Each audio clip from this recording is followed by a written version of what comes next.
वेदीको विषयमा भन्नु पर्दाखेरि चाहिँ वेदी चाहिँ त्यो ठाउँ हो जहाँ प्रभु हामीसँग आइकन भेट्नुहुन्छ। यो वचनलाई हामीले घरिघरि पढिरहेका छौँ। प्रस्थानको किताब 20 अध्यायको 24 अनि 25 पदमा प्रभुलाई भेट हुने ठाउँ जब हामी बनाउँछौँ त्यो ठाउँमा प्रभु आउनुहुन्छ अनि हामीलाई भेट्नु नै हुन्छ। यो चाहिँ प्रभुको प्रतिज्ञा हो। अनि त्यस कारणले गर्दाखेरि आज हामी यो ठाउँमा भेला भएको छौँ। तपाईँहरू जतिजना तपाईँहरू युट्युबमा अनि जुमबाट जोडिनु भएको छ, तपाईँ पनि यो वेदीमा जोडिनु भएको छ। हामी सबैजना एउटा समयमा आएका छौँ। अनि परमेश्वरको वचन प्रस्थानको किताब 20 अध्यायको 24 पद, परमेश्वरले 10 आज्ञा दिने बित्तिकै प्रभुले फेरि के बताउनु भयो भन्दाखेरि चाहिँ 10 आज्ञा दिनुभयो। अनि 10 आज्ञा दिने बित्तिकै प्रभुले फर्स्ट थिङ एकदमै फर्स्ट प्रायोरिटीमा केसको विषयमा सिकाउनु भयो भन्दाखेरि चाहिँ वेदीको बारेमा सिकाउनु भयो, वेदीको बारेमा। अनि प्रभुले हामीलाई सिकाउनु भयो अनि हामीलाई बताउनु भएछ। सो आज जतिजना वचन सुन्दै हुनुहुन्छ, म तपाईँहरूलाई एउटा ननिदाई वचन सुन्ने तरिका सिकाइदिन्छु। तपाईँलाई निन्द्रा लाग्यो भने आधी घोडामा उभिनुहोस्, आधी घोडामा उभिनुहोस् अनि तपाईँले जिउ ठाडो राखेर बस्नुहोस्। तपाईँलाई निन्द्रा लाग्दैन, किनभने त्यो घोडालाई ब्यालेन्स गर्दै गर्दाखेरि निन्द्रा लाग्ने त्यो एनर्जी सबै घोडामा फोकस हुँदो रहेछ र तपाईँले सिक्न सक्नुहुन्छ। त्यसो गर्दाखेरि तपाईँलाई प्रार्थना गर्नु मजा आउँछ। त्यहाँदेखि एक दिन त्यो घोडाको मासु मर्छ अनि त्यहाँदेखि घोडामा गएर प्रार्थना गर्नु मजा आउँछ। म पनि जब मैले पनि यो अभ्यास गरिरहेको छु र त्यसरी हामी घन्टौँ प्रार्थना पनि गर्न सक्छौँ। एकदमै फोकस भएर, एकदमै फोकस नहराइकन पनि हामी प्रार्थना गर्न सक्छौँ। कतिजना त अलरेडी फोकस हुनुहुन्छ, म देख्छु। तपाईँहरूले प्रार्थना गरेको देखेर मलाई एकदम लोभ लाग्छ। यस्तो फोकस भएर अलिकति पनि डिस्ट्र्याक्टेड नभइकन फर्स्ट टु लास्ट प्रार्थना गर्नुहुन्छ। प्रभुले तपाईँहरूलाई आशिष दिउन्। यो तपाईँहरूको एकदम विशेष वरदान हो। यसलाई जोगाएर राख्नुहोस्, कहिले नगुमाउनुहोस् है। र कतिजना प्रायःकोमा त्यो वरदान छैन अनि हामीलाई बिस्तारै बिस्तारै निन्द्राले ठेल्न थाल्छ। वचन सुन्दा पनि त्यस्तै हुन्छ। सो आज तपाईँले अभ्यास गर्नुहोस्। तपाईँलाई निन्द्रा लाग्यो भने आधी घोडामा उभिनुहोस् अनि सुन्नुहोस्, केही पनि हुँदैन, हामी सिक्छौँ है। त यहाँ यसरी लेखेको छ हेर्नुहोस् है, प्रस्थानको किताब 20 अध्यायको 24 पद। यो त हामीले कति खेप पढिसक्यौँ। इनफ्याक्ट लास्ट मन्थदेखि हामी पढिरहेका छौँ यो कुरालाई।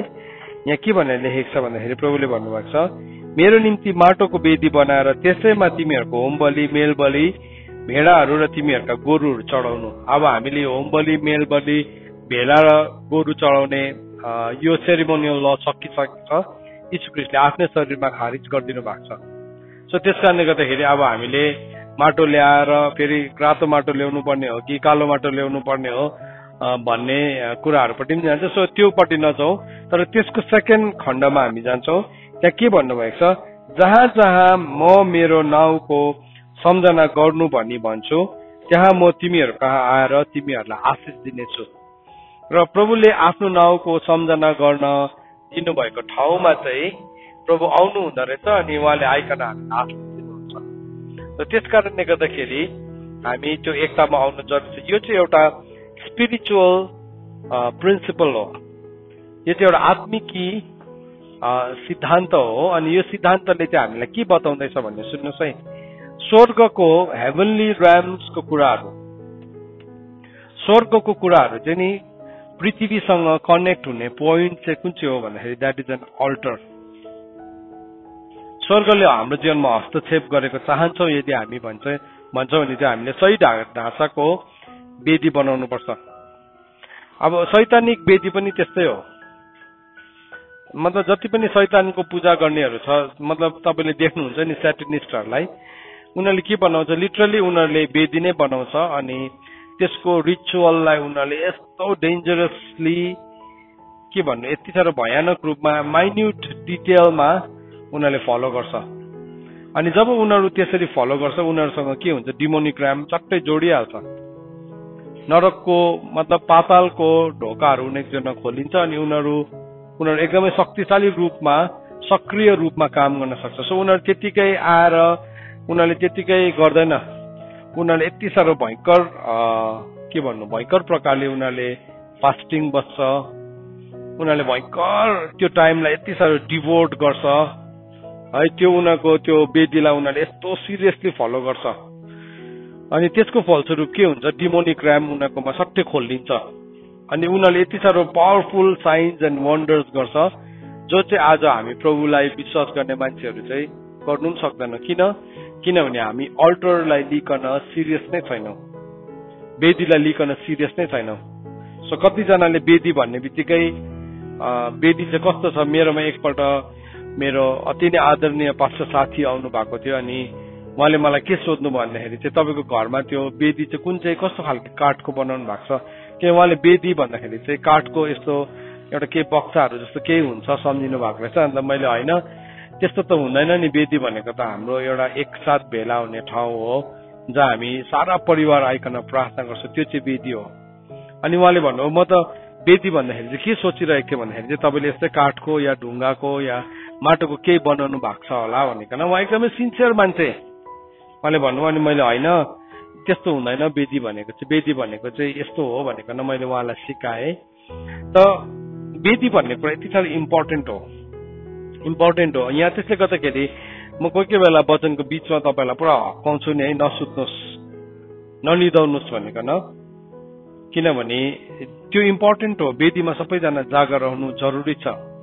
सो म कोही बेला यसो हेर्छु, कोही बेला वेदीमा बसेको हुन्छ, सोफा सेट मात्रै बसिरहेको हुन्छ क्यामेराको अगाडि, मान्छे हुँदैन, सोफा सेट मात्रै हुन्छ।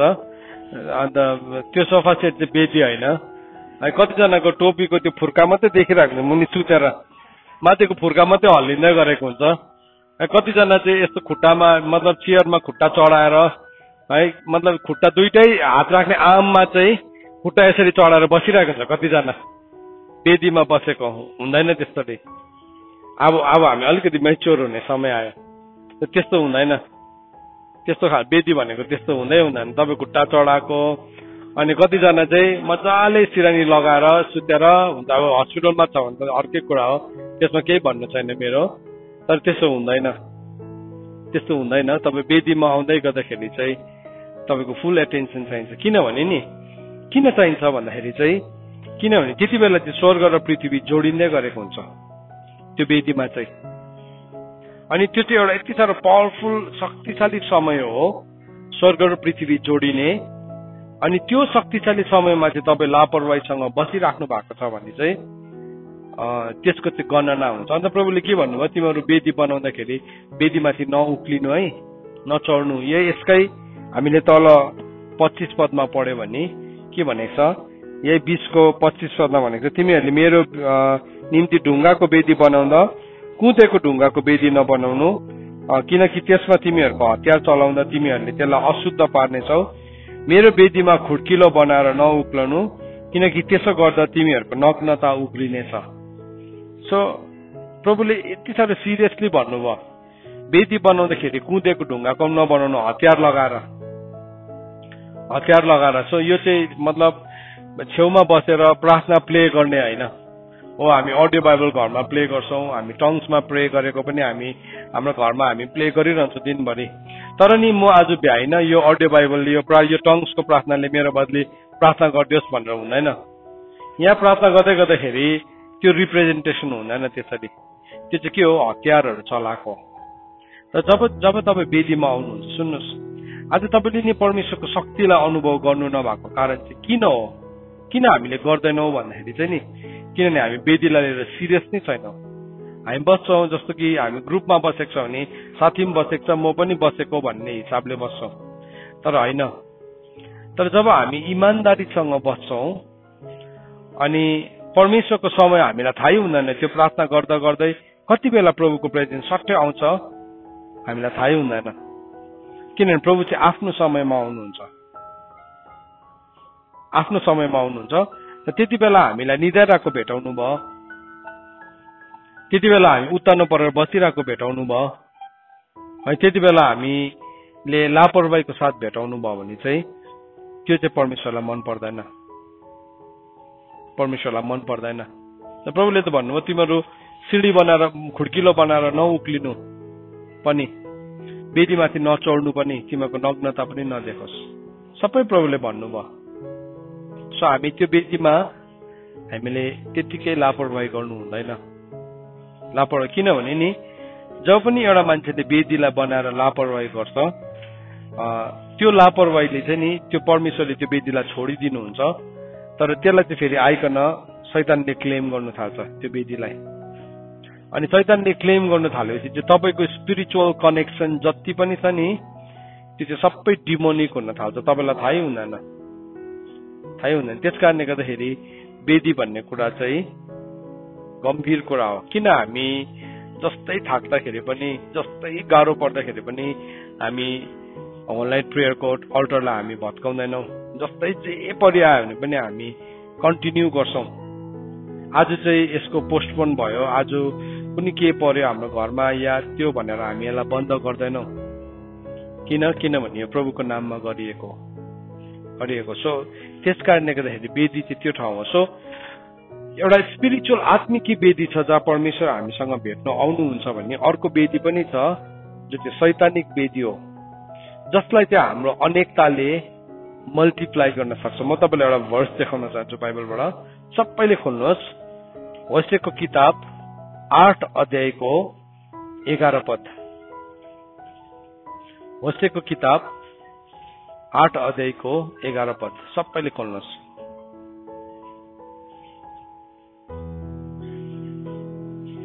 म पर्खिन्छु तपाईँहरूलाई, तर एभ्री सिंगल लास्ट पर्सनले पनि खोल्नु, यहाँ भएको नानीहरूले पनि खोल्नुहोस्। होसे 8 अध्यायको 11 पद।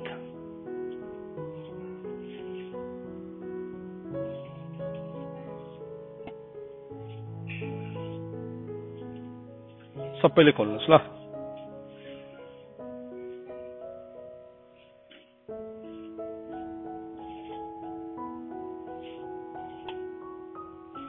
आठ अध्यायको 11 अनि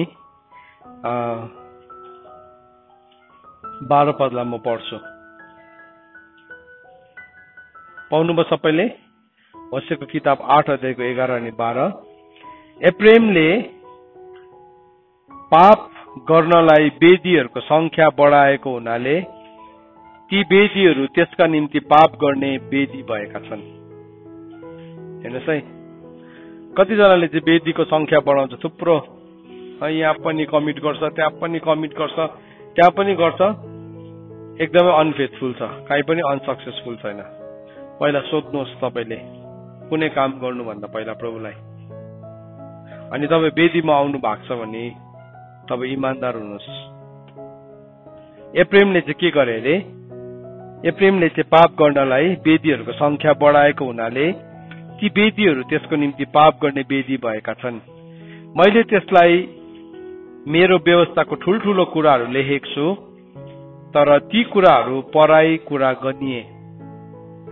प्रभुले भन्नुहुँदैछ कि मैले चाहिँ उसलाई मेरो लबाट ठुल्ठुलो कुराहरू दिएको छु, तर त्यसलाई चाहिँ उसले अर्काको जस्तै गन्यो, त्यसलाई चाहिँ उसले आफ्नै सम्झेन। हेर्नुहोस्, तपाईँ र म आज यो वेदीमा आएका छौँ, हामी सबैजनाले नि यसलाई आफ्नो सम्झिनुपर्छ। आफ्नो सम्झ्यौ भने हामी, तपाईँहरूले सम्झिनु भएको छैन भनेको होइन है, तर कोही कोही बेला हामी परमेश्वरको कुरा आदि मान्छौँ आदि मान्दैनौँ है, आदि मान्छौँ आदि मान्दैनौँ। सो त्यो हाफ हार्टेड कुरालाई चाहिँ प्रभुले घृणा गर्नुहुन्छ, थुकिदिनुहुन्छ। प्रभुले भन्नुभयो नि, तिमीहरू कि त चिसो हुनुपर्ने थियो कि त तातो हुनुपर्ने थियो, तर तिमीहरू चाहिँ कस्तो छौ? मन तातो छौ। यस कारणले गर्दा म तिमीहरूलाई थुकिदिन्छु भन्नुभएको छ नि है। थुकिदिनुहुन्छ प्रभुले हाफ हार्टेड, मन तातो कुराहरूलाई चाहिँ जहिले पनि। अनि त यहाँ प्रभुले भन्नुहुन्छ एप्रेमको समस्या। अनि यही 7 अध्यायको 8 पदमा पनि हेर्नुहोस्, एप्रेमलाई चाहिँ एकपट्टि पाकेको रोटी मात्रै भनेको छ, एकपट्टि सेकेको रोटी, एकपट्टि मात्रै सेकिएको छ त्यो रोटी। होसेको किताब 7 अध्यायको 8 पदमा हेर्नुहोस्, एप्रेम चाहिँ आफूलाई अन्य जातिहरूसँग मिसाएको छ, एप्रेम नपल्टाएको रोटी हो। नपल्टाएको रोटी भनेको चाहिँ एकपट्टि मात्रै पाकेको रोटी। तपाईँले रोटी पकाउनु हुँदाखेरि ताईमा दुईपट्टि पल्टाउँछौँ नि हामी है, एकपट्टि मात्रै, मतलब एकपट्टि मात्रै पकायो भने त्यो रोटी के हुन्छ? काँचो हुन्छ। सो एप्रेम चाहिँ अन्य जातिहरूसँग पुरा मिसिएको थियो, पुरा मिसिएको थियो। प्रभुले नै भन्नुभयो एप्रेमले चाहिँ आफैलाई अन्य जातिहरूसँग मिसाएको छ। अन्त उसले जति मिसाउँदै गयो त्यति नै उसले थुप्रो वेदीहरू बनाउँदै गयो। थुप्रो वेदी हामी जति मिसिँदै जान्छौँ, जति अन्य जातिसँग मिसिँदै जान्छौँ, त्यति नै थुप्रो हामीले गलत वेदीहरूलाई बनाउँदै गरेका हुँदो रहेछौँ। हामीले गलत वेदीहरूलाई स्थापित गर्दै गरेका हुँदो रहेछौँ। मल्टिपल थुप्रो वेदीहरू त बनायो, तर केहीमा पनि ऊ इमान्दार छैन। त यहाँ आज हामी वेदीको सिद्धान्तलाई सिक्दैछौँ नि। वेदी चाहिँ त्यो ठाउँ हो जहाँ चाहिँ जहिले पनि हेभनली ऱ्याम्स, स्वर्गीय संसार चाहिँ अथवा स्वर्गीय संसार चाहिँ त्यो ठाउँमा खोलिन्छ, स्वर्गीय संसार चाहिँ। अनि बाइबलमा शैतानलाई पनि आकाशको शक्तिको मालिक भनिकन इफिसीको किताब 2 अध्यायको 3 अनि 4 पदमा भन्छ। इफिसीको किताब 2 अध्यायको 3 अनि 4 पदमा, अनि इफिसीको किताब 6 अध्यायको 12 अनि 13 पदमा, 12 पदमा विशेष गरिकन त्यसलाई आकाशको शक्तिको मालिक भनेको छ। त्यो पनि हेभनली प्लेसेसमै बसेको छ। र त्यसले पनि जब पनि एउटा मान्छेसँग एक्सेस गर्न चाहन्छ, भेट गर्न चाहन्छ, त्यसले जहिले पनि त्यो मान्छेलाई एउटा वेदी बनाउन चाहन्छ। जस्तो इजरायलीहरूले परमेश्वरको वेदीलाई हटाएर बालको वेदी बनाएको थियो नि त के भइरहेको थियो? बालको वेदीमा चाहिँ बालले उनीहरूको जीवनमा विभिन्न इन्टरभेन्सन गरिरहेको थियो। बालको आश्चर्य कामहरू देखिरहेको थियो, बालको थुप्रो कुराहरू देखिरहेको थियो, तर त्यो परमेश्वरको वेदी थिएन, परमेश्वरको वेदी थिएन। त्यस्तै प्रकारले एप्रेमले पनि वेदी बनाएको छ नि। तपाईँले नि प्रकाशको किताबमा गएर 14 अध्यायमा पढ्नु हुँदाखेरि चाहिँ एप्रेम र दानको नाम चाहिँ मिसिङ छ। सुन्नुहोस् है, किन चाहिँ एप्रेम र दानको नाम मिसिङ छ भन्दाखेरि एप्रेम एकपट्टि सेकेको रोटी मात्रै थियो, अन्य जातिसँग मिसिएको थियो। अनि दान चाहिँ त्यो कुल थियो जुन चाहिँ कुलले चाहिँ इजरायलमा फेरि पनि प्रतिज्ञाको देशभित्र पसिसकेर उनीहरूले मूर्ति पूजालाई इन्ट्रोड्युस गर्ने चाहिँ दानको कुल थियो। सो हामी कसरी स्टार्ट गर्छौँ त्यो भन्दा पनि इम्पोर्टेन्ट चाहिँ नि हामी कसरी फिनिस गर्छौँ हो। सुन्नुहोस् है, हाम्रो सुरुवात साह्रै राम्रो छैन होला। हामी कसैको पनि जीवनको सुरुवातको इतिहास हेऱ्यो भने मलाई लाग्छ साह्रै राम्रो छैन, हुनु पनि सक्छ, तर मोस्ट अफ अस। तर नि एन्डले म्याटर गर्छ, अन्तले। किनभने बाइबल भनेको विश्वास र भक्तिद्वारा चाहिँ दोषहरू पनि मेटिन्छ। हाम्रो जीवनमा हामीले गल्ती नै गरेका छौँ भने पनि, तर जब हामी विश्वास र भक्ति गर्छौँ प्रभुलाई नि, त्यसले चाहिँ हाम्रो दोषलाई पनि मेटाइदिन सक्छ। It can remove. सो हामीमा गल्ती भएको छ नि, हामी फेलियर हो नि, हो पासमा हो, गल्ती नगरेको गरेको हो, वेदी नबनाएको शैतानको बनाएको हो, तर विश्वास र भक्तिले चाहिँ त्यो सबै कुरालाई मेटाइदिन सक्छ, किन वचनमा लेखेको छ। त अब यहाँ हामीले देख्दैछौँ प्रभुको वचनमा प्रभु यीशु ख्रीष्ट आफैले भन्नुभएको मत्तीको किताब 18 अध्यायको 19 पदमा के भन्नुभएको छ हेर्नुहोस्। कसरी चाहिँ नि परमेश्वर चाहिँ हाम्रो एफेयरहरूमा, हाम्रो कुराहरूमा, हाम्रो कामहरूमा संलग्न हुनुहुन्छ, कसरी चाहिँ परमेश्वरले हाम्रो जीवनमा काम गर्न थाल्नुहुन्छ भन्ने कुरा हामी यो सधैँ प्रार्थनामा दाबी गर्छौँ, तर हामीले यो दाबीलाई बुझेकै हुँदैन। यो चाहिँ एउटा सिद्धान्त हो। मत्तीको किताब 18 अध्यायको 19 पद। आज किन तपाईँलाई म यो सिकाउँदैछु भने नि, किनभने हामी कोही बेला जबरजस्ती यस्तो किसिमको वेदीहरू खडा गर्छौँ जो चाहिँ सहमति एग्रिमेन्ट्सहरूमा सुरु नै भएको हुँदैन। यहाँ के भन्ने लेखेको छ मत्तीको किताब 18 र 19 पदमा, त्यहाँ के भन्ने लेखेको छ भन्दाखेरि चाहिँ, म तिमीहरूलाई साँचो भन्दछु, जे तिमीले पृथ्वीमा बाँधौला त्यो स्वर्गमा बाँधिएको हुनेछ, जे तिमीले पृथ्वीमा फुकाउँछौ त्यो स्वर्गमा फुकाएको हुनेछ। फेरि म तिमीहरूलाई भन्दछु, पृथ्वीमा तिमीहरू 2 जना एक मत गरी, 19 पद हेर्नुहोस् के भन्दैछ, पृथ्वीमा तिमीहरू 2 जना एक मत गरी केही विषयको कुरामा केही माग्यो भने, 2 जना चाहिँ एउटै एग्रिमेन्टमा आउनुपर्छ। मतलब वेदी भन्ने ठाउँ चाहिँ नि डिसएग्रिमेन्टको ठाउँ, वेदी नै हुँदैन खासमा। जब पनि हामी डिसएग्री गर्न थाल्छौँ त्यो चाहिँ डिमोनिक शैतानिक वेदी हुन्छ। सो त्यस कारणले गर्दाखेरि चाहिँ बाइबलमा भन्दैछ जब पनि तिमीहरू पृथ्वीमा चाहिँ एकमत गरी केही कुराको विषयमा केही माग्यो भने त्यो मेरो स्वर्गको पिताको तर्फबाट तिमीहरूको निम्ति भइजानेछ। अब त्यो एकमतले चाहिँ के हुँदो रहेछ भन्दाखेरि चाहिँ फादर गड परमेश्वर पिता पनि सिधै हामीसँग इन्भल्भ हुनुहुँदो रहेछ। सो त्यो चाहिँ के हो भने एकताको वेदी हो। अब यो वचनलाई नि यसको अपोजिट साइडलाई हेर्नुहोस्, यसलाई उल्टा गरेर हेर्नुहोस्।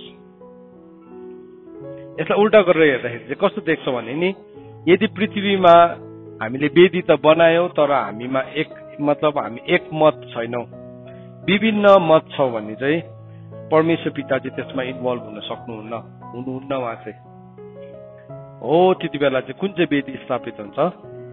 त्यति बेला चाहिँ शैतानिक वेदी स्थापित हुन्छ। त्यसै कारणले गर्दाखेरि चाहिँ तपाईँ प्रार्थना गर्ने मान्छे हो, तपाईँ प्रभुको कुरालाई विश्वास गर्ने मान्छे हो, तपाईँ पक्का सिद्धान्तलाई प्रभुको वचनलाई मान्ने व्यक्ति हो। तर नि तपाईँ चाहिँ यस्तो मान्छेसँग एकमत हुने कोसिस गर्नुहुँदैछ जुन चाहिँ मान्छेले चाहिँ तपाईँले सिक्नु भएको वचन पवित्रता सत्यतालाई चाहिँ घनघोर विरोध गर्छ भनी चाहिँ अब कसरी चाहिँ त्यहाँ चाहिँ परमेश्वरको उपस्थिति आउन सक्दैन। त्यहाँ त डिसएग्रिमेन्ट छ। सो एभ्री टाइम जब पनि एउटा मान्छे डिसएग्री गर्न थाल्छ त्यहाँ चाहिँ स्वर्गले हस्तक्षेप गर्दैन। सुन्नुहोस् है, अनि शैतानको कोसिस नै त्यही छ कि हामी एउटै ठाउँमा बसोस् तर हामी डिसएग्रिमेन्टमा आओस्। कतिजना के हुन्छ अन्त पोलिटिकली करेक्ट हुन थाल्छ नि, है मैले यस्तो गरेँ भने त अप्ठ्यारो हुन्छ, मैले त्यस्तो गरेँ भने त अप्ठ्यारो हुन्छ। अनि उसले के गर्छ, यो मान्छेले त मलाई प्रभुमा ल्याएको हो भनेर उसलाई प्रभुमा जितेको भन्ने कारणले गर्दा उसँग सत्य बोल्ने आँट नै गर्नु सक्दैन। अनि के हुन्छ, झुटसँग ऊ सहमत हुँदै गरेको हुन्छ। तर अब प्रभुको वचनले चाहिँ भन्दैछ कि उज्यालो र अँध्यारोको चाहिँ केही पनि सम्बन्ध हुँदैन। तर हामीले त्यहाँ सम्बन्धलाई क्रिएट गर्ने कोसिस गर्दाखेरि किनभने हामीले परमेश्वरको वचनको आधारमा होइन, हाम्रो साइनोहरूको आधारमा हामीले त्यो सम्बन्धलाई क्रिएट गर्दै गरेका हुन्छौँ। त्यो ठाउँमा चाहिँ नि परमेश्वरको उपस्थिति हुँदैन। अनि त्यसले चाहिँ के गर्छ त भन्दाखेरि नि त्यसले चाहिँ परमेश्वरको योजनालाई चाहिँ नि हाम्रो जीवनमा पुरा लामो तन्काएर लगिदिन्छ। डिसएग्रिमेन्ट्सहरूले चाहिँ नि जहिले पनि परमेश्वरको योजनालाई चाहिँ लामो तन्काएर लान्छ। अब डिसएग्रिमेन्ट भन्ने छ नि, असहमति भनेको चाहिँ मेरो विचारसँग कोही सहमत हुनुपर्छ भनेको होइन। सहमतिको स्ट्यान्डर्ड चाहिँ परमेश्वरको वचन मात्रै हो। हामी सहमत हुने, हाम्रोमा भिन्नता छ नि, मेरो विचार अर्को मान्छेसँग नमिल्ला, तर परमेश्वरको वचन आउँदाखेरि चाहिँ हामी सबैजना चाहिँ त्यो वचनको अगाडि चाहिँ काप्नुपर्छ। अब यो चाहिँ मैले भनेको होइन, प्रभु चाहिँ कहाँ रहन्छु भन्दाखेरि चाहिँ नि प्रभुले भन्नुभएको छ यशायाको किताब 66 अध्यायको 1 पद हेर्नुहोस् तपाईँ सबैजनाले। यशाया 66 अध्यायको 1 पदलाई हामी हेरौँ। प्रभु चाहिँ कहाँ आउँछु भन्नुभएको छ, प्रभु कहाँ चाहिँ रहन्छु भन्नुभएको छ। यशाया 66 को 1 पद सबैले खोल्नुहोस् ल।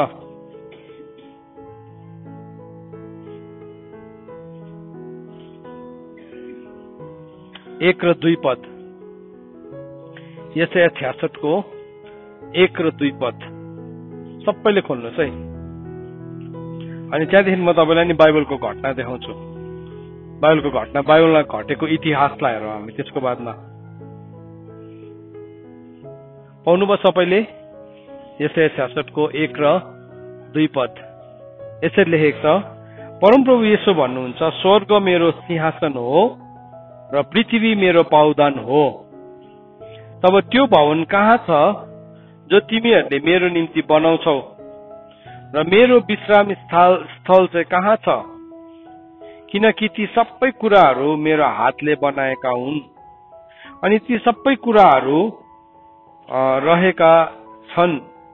परमप्रभु भन्नुहुन्छ, तर म त्यस मानिसलाई त्यसैलाई हेर्नेछु जो दीन र चूर्ण आत्माको छ र मेरो वचन सुनेर थर थर काम्छ। हेर्नुहोस् त, परमेश्वरको वचनले चाहिँ के भन्दैछ नि, परमेश्वर चाहिँ त्यो मान्छेसँग आउँछ अरे जसले चाहिँ परमेश्वरको वचनलाई सुनेर के गर्छ अरे उसले थरथर काम्छ अरे परमेश्वरको वचनलाई सुन्दाखेरि। कसैलाई त परमेश्वरको वचनले केही पनि फरक पर्दैन, केही पनि फरक पर्दैन। बाइबलमा हामी त्यो राजाको नाम मलाई याद भएन, तर एउटा राजाले चाहिँ के गरेको छ भन्दाखेरि चाहिँ उनीहरूले अलिकति रिपेयरिङको काम गर्दै गर्दाखेरि चाहिँ परमेश्वरको व्यवस्था भेटाएको छ। परमेश्वरले यर्मियालाई चिठी लेख्न लगाएको छ अनि त्यो चिठी गएर राजालाई पढेर सुनाइदिएको छ। अनि राजाले जति सुन्दै गयो बाइबलले के भनेको छ भने चाहिँ उसले त्यो चिठीलाई च्यातिँदै त्यो स्क्रललाई च्यात्दै आगोमा फाल्दियो, च्यात्दै आगोमा फाल्दियो, च्यात्दै आगोमा फाल्दियो। कतिजना मान्छे त्यस्तो हुन्छ परमेश्वरको वचन जति नै भने कहाँ त्यो सबै पालन गर्न सक्छ र च्यात्दै आगोमा फाल्ने हुन्छ कतिजना। त्यो मान्छेसँग त प्रभु आएर बस्नै हुन्न। सो अब त्यो मान्छेले एकदम मैले दर्शन देखेँ, मैले त्यो देखेँ, मैले स्वर्गदूत देखेँ भनेर भनेको छ त्यो चाहिँ ऊ डिसिप्ट भएको हो। किनभने बाइबलमा भनेको छ शैतानले पनि आफैलाई ज्योतिर्मय स्वर्गदूतको रूपमा भेष परिवर्तन गर्न सक्छ। सुन्नुहोस्, तपाईहरुलाई म आज एउटा की बताउँदैछु। कुनै मान्छे नि परमेश्वरको वचनलाई पत्याउँदैन, परमेश्वरको वचनसँग डराउँदैन, तर तपाईलाई आएर प्रोफेसी दिँदैछ, फेरि प्रभुको वचनको सत्यतालाई पालन गर्दैन र तपाईलाई अगमबानी दिँदैछ भने चाहिँ तपाईँ होशियार हुनुहोस्। अगमबानीको वरदान त्यतिकै पनि चलाउन सक्छ, प्रभु बिना पनि चलाउन सक्छ। अन्ततः मत्तीको किताब 7 अध्यायमा भनेको छ हामीले तपाईको नाममा अगमबानी बोलेनौ, तपाईको नाममा आश्चर्यको कामहरू गरेनौ भन्दाखेरि प्रभुले भन्नुभएको छ ए अधर्मका काम गर्नेहरू हो, तिमीहरू मबाट के बस पर बस, दूर भइजाऊ भनेको छ। पहिला चेक गर्नुहोस् तपाईको जीवनमा नि तपाईले जुन मान्छेलाई बोल्ने अधिकार दिनुहुनेछ उसको लाइफलाई यसो चेक गर्नुहोस्, एक दुईवटा प्रश्नहरू सोध्नुहोस्। बाइबलको सत्यतालाई लिएर तपाईँ यसमा भन्नु के छ भने यो के पनि होइन भन्छ भने चाहिँ भन्नुहोस् थ्याङ्क यू सो मच, आज म तपाईँलाई म प्रार्थना गर्न दिँदिनँ, सिधा भनिदिनुहोस् तपाईँले। किनभने नि तपाईँले त्यसरी सिधा भनिदिँदाखेरि चाहिँ उसको जीवनमा पनि ए म गलत रहेछु भन्ने सुध्रिने चान्स पाउँछ। पोलिटिकली करेक्ट नराख्नुहोस् मेरो टाउकोमा हात भन्नुहोस्, सिधै सिधै भन्नुहोस्, तर मिठो प्रकारले भन्नुहोस्, च्याठ्याको बोलीमा नभन्नुहोस्, फेरि मिठो प्रकारले भन्नुहोस् सरी म तपाईँलाई राख्न दिन सक्दिनँ किनभने तपाईँ परमेश्वरको वचनलाई विश्वास नै गर्नु हुन रहेछ। अनि बाइबलमा भनेको छ जुन चाहिँ मान्छेले चाहिँ परमेश्वरको वचनलाई यीशु ख्रीष्टको शिक्षामा रहँदैन त्यसलाई चाहिँ अभिवादन पनि नगर्नु भनेको छ। सो सरी, मलाई माफ गर्नुहोस् भनिदिनुहोस् सिधा।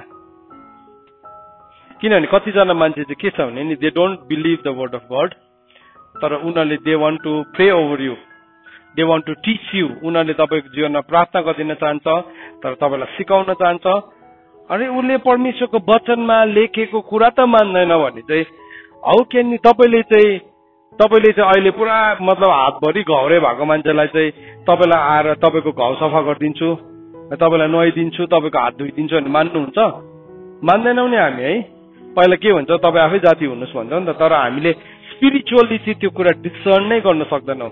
रङ अल्टरबाट आएको हुन्छ, उनीहरू गलत वेदीबाट आएको हुन्छ। अन्त त्यो गलत वेदीबाट आएको मान्छेले जब तपाईँको जीवनमा जबरजस्ती हात राखिदिन्छ, टाउकोमा जबरजस्ती हात राखिदिन्छ, त्यो दिनदेखि तपाईँको प्रार्थना डिस्टर्ब हुन थाल्छ है। तपाईँको जीवनमा तपाईँ एउटा पोर्टल खोलिदिन्छ, रङ पोर्टल खोलिदिन्छ। त्यसले गर्दाखेरि चाहिँ तपाईँले चेक गर्नुहोस्। बाइबलमा भनेको सबै कुराको जाँच गर भनेको छ। जाँच गर्नु पाउँछौँ हामीले, सबै कुराको जाँच गर्नु पाउँछ। फलबाट हेर्नुपर्छ, उसले उसँग बात गर्नुपर्छ एक दुईवटा प्रभुको कुराहरू। यदि सत्यतालाई मान्दैन परमेश्वरको वचन त्यो त के पनि होइन भनेर भन्दैछ भने चाहिँ बुझ्नुहोस् रङ अल्टरबाट आएको। त्यो मान्छेले नि तपाईँलाई भन्दैछ ओ प्रभुले मलाई दर्शनमा देखाउनु भयो, प्रभुले देखाउनु भएको होइन, ऊ शैतानबाट डिसिभ भएको। किन? उसको जीवनमा रङ अल्टर खोलिएको छ, गलत वेदी खोलिएको छ। अनि बाइबलले चाहिँ हामीलाई भन्छ शैतानले पनि आफैलाई ज्योतिर्मय स्वर्गदूतको भेषमा परिणत गर्नु सक्छ। यो चाहिँ कुनै अचम्मको कुरा होइन भनेर लेखेको छ। पढिदिन्छु ल म तपाईँलाई। दोस्रो कोरिन्थी 11 अध्यायको सायद 14 पद हो। दोस्रो कोरिन्थी 11 को 14 हेर्नुहोस्। यो त पढिरहेको खण्डै हो, तर भए पनि कतिजनालाई सायद नयाँ हुन सक्छ। सो म चान्स लिन चाहदिनँ, म तपाईँलाई सत्यता नै बताउन चाहन्छु। दोस्रो कोरिन्थी 11:14 त्यहाँ के भनेर लेखेको छ, किनकि शैतान पनि आफैलाई ज्योतिर्मय स्वर्गदूतको भेषमा परिवर्तन गर्दछन्। 15 पद पनि हेर्नुहोस्, त्यसका सेवकहरूले पनि आफैलाई धर्मका सेवकको भेषमा परिवर्तन गर्छ भने यो केही ठूलो कुरा होइन, जसको अन्त तिनीहरूको काम अनुसार हुनेछन्। यो एउटा खण्ड हो। अर्को खण्ड पनि पढिदिनु पर्यो म तपाईँलाई। पहिलो यूहन्ना, दोस्रो यूहन्ना एउटै वर्ष, एउटै च्याप्टर मात्रै छ, 8, 9, 10 पदलाई हामी पढ्छौँ। दोस्रो यूहन्ना 1:8, 9, 10 त्यो पनि खोल्नुहोस् तपाईँहरूले।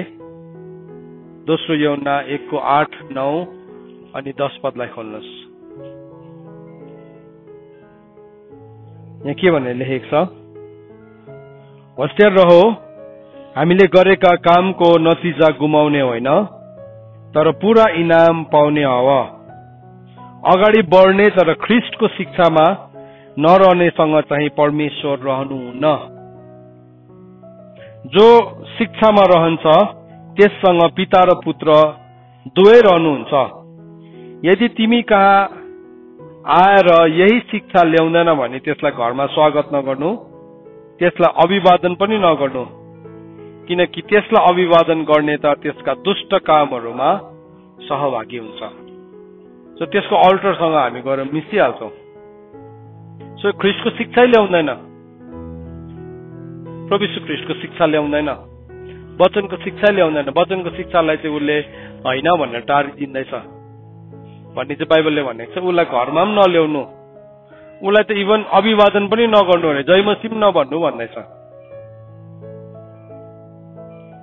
बाइबलले भनेकै, मैले भनेको होइन यो। उसलाई त अभिवादन पनि नगर्नु भनेको छ। तपाईँ चाहिँ जब उसलाई अभिवादन गर्छ अरे नि, के हुन्छ अरे भन्दाखेरि चाहिँ 11 पद हेर्नुहोस्, किनकि त्यसलाई अभिवादन गर्ने त त्यसका दुष्ट कामहरूमा सहभागी हुन्छ। तपाईँले अभिवादन मात्रै गर्दाखेरि पनि दुष्ट काममा सहभागी हुन्छ। कतिलाई गएर सट्टै टाउको थाप्छ है, अनि तपाईँलाई थाहै हुँदैन, उसले हात राख्दै गर्दाखेरि ज्योतिर्मय स्वर्गदूतको भेषमा त आएकै छ नि, तर के हो उसको अल्टर के छ त। सो एउटा साँचा बुझ्नुभयो तपाईँहरूले, यदि कुनै मान्छे परमेश्वरको वचनसँग कामदैन भने चाहिँ, परमेश्वरको वचनसँग डर उसलाई एउटा पनि भइ छैन, it's okay, all right, easy भन्छ भने चाहिँ त्योसँग चाहिँ परमेश्वर रहनुहुन्न। त्योसँग परमेश्वर रहनुहुन्न। भर्खर पढ्यौँ नि हामीले, पहिले दोस्रो यूहन्ना 1:8, 9, 10, 11 4टा पदलाई पढ्यो। ख्रिस्टको शिक्षा भनेको त्यही हो। यशायाको किताब 66 1 र 2 पद, परमेश्वरको वचनसँग काप्दैन। त्यो तपाईँले नि यशाया 66 1 र 2 मा चाहिँ दोस्रो यूहन्ना 1:8, 9, 10, 11 लेख्नुहोस्। दोस्रो यूहन्ना 1:8, 9, 10 मा चाहिँ यशाया 66 1 र 2 लेखिराख्नुहोस्। अन्त बाइबलले भनेको छ तिमीले जाँच गर है भनेको छ। हेर्नुहोस्, परमेश्वरको चाहिँ हामीले जाँच गर्नु हुँदैन, परमेश्वरलाई चाहिँ हामीले चाख्नुपर्छ, तर मानिसलाई चाहिँ हामीले जाँच गर्न सक्छौँ। प्रभुले चाहिँ बाइबलमा के भनेको छ, तैँले परमप्रभु आफ्नो परमेश्वरलाई नजाँच्नु भनेको छ। Do not put your God to test भनेको छ, तर टेस्ट एन्ड सी भनेको छ। इङ्ग्लिसमा मजाको छ दुईटै शब्द, एउटा TEST टेस्ट भनेको चाहिँ जाँच हो, TASTE भनेको चाहिँ चाख्नु।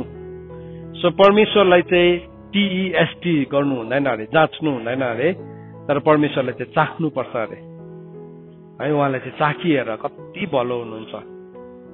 तर नि मान्छेलाई चाहिँ हामीले TEST गर्नुपर्छ, TAST गर्नु हुँदैन। पहिला TEST जाँच्नुपर्छ।